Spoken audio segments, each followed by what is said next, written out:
Hello, this is Mason Storm. On today's episode, we're going to look at making some beef jerky. And we're going to be making it in the oven, and we're not going to be using a dehydrator. So let's get started. To begin with, we're going to be making a marinade.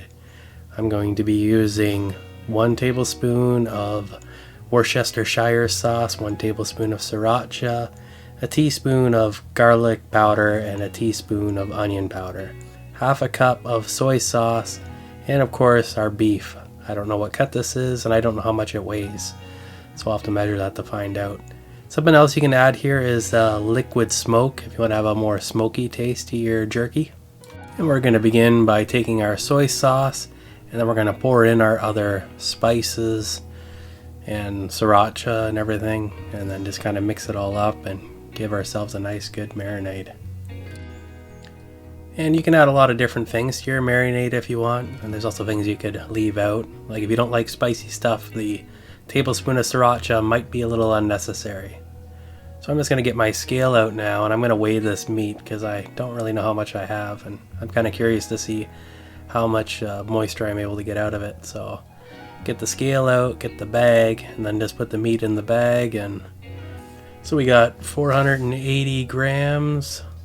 Basically half a kilogram, so that's about a pound of meat, I guess. Maybe a little bit more than a pound. As you saw there, I almost poured my marinade into the bag and let it start marinating. But our best bet is actually to cut it first and then marinate it.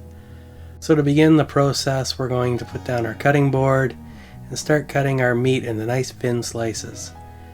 You want nice thin slices, that way it will dry out much quicker than it would if you had nice thick slices, or if you didn't cut it at all. That would take an obscene amount of time to dry out. So nice and thin, working in your favor. And now that our meat is just about completely cut up, we'll be able to move on to the next step of actually marinating. I thought I'd give you a little bit of a warning beforehand. So now we're going to go get our bag that we had that we weighed the meat in before, and we're going to stick all the meat inside the bag again.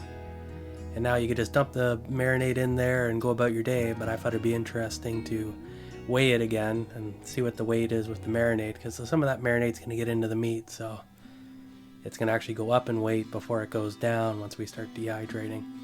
So let's go grab our marinade and we'll dump it into the bag now, just like so. And you can see we got probably 560 grams now, so it's gone up quite a bit from before. Kind of slush it around a little bit and then try to get a little bit of the air and zip it up and then put it in the fridge. Now I'm going to marinate this for about an hour. You can do between half an hour, 24 hours, it's up to you. The longer you marinate it, in theory, the more flavor you get in the meat. And now we're going to start preparing our pan. So I'm just going to cut out a piece of foil and stick it in the inside of the pan and put one of those cooling trays on top. There we go.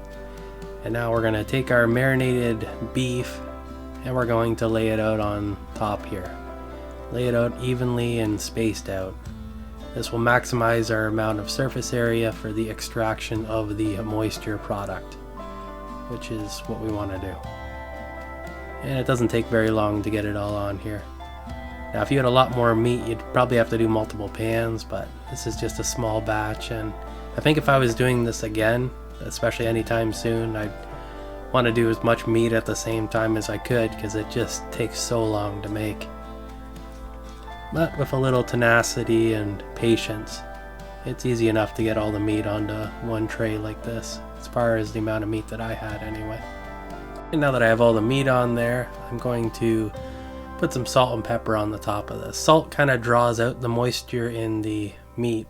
That's why we use soy sauce. Soy sauce has a lot of salt in it. It almost should be called salt sauce. And what's funny is I was looking at a lot of different recipes for making, beef jerky, and some of them were like, use low sodium soy sauce and then add salt to it. It's like, well, you could just use regular soy sauce and you'd be golden. But I don't know. It probably amused me more than it should. So now we're going to stick this in the oven at the lowest temperature that your oven will run at. Mine will go at 170 degrees, and on convection it goes pretty good. The convection works really good for moving the air around inside the oven so that the moisture kind of evaporates out. I've seen some people where they put like a wooden spoon in the door of the oven and it kind of props it open a little bit, that way the moisture can escape. But it's just a time game. Eventually it will all dehydrate. Something you can do is every hour, every couple hours, every 4 hours or something, take it out and just flip all the meat inside. That helps with the process. You could also just turn the thing 180 degrees in the oven. That would probably also help, but I did this multiple times. I thought it would take like 4 or 5 hours and it took several hours longer than that. I don't think my oven does the best job of evacuating the moisture inside of it.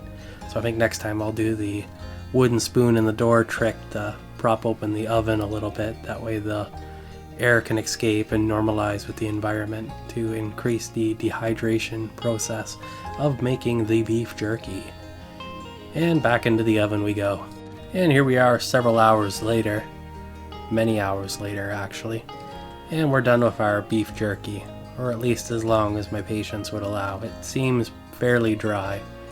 Doesn't seem as dry as the stuff you get at the store, but I don't know how many more hours it would take to get to that. It's probably dry enough though. So I'll get out the scale, throw a bowl on there, zero it out, and we'll be able to weigh it.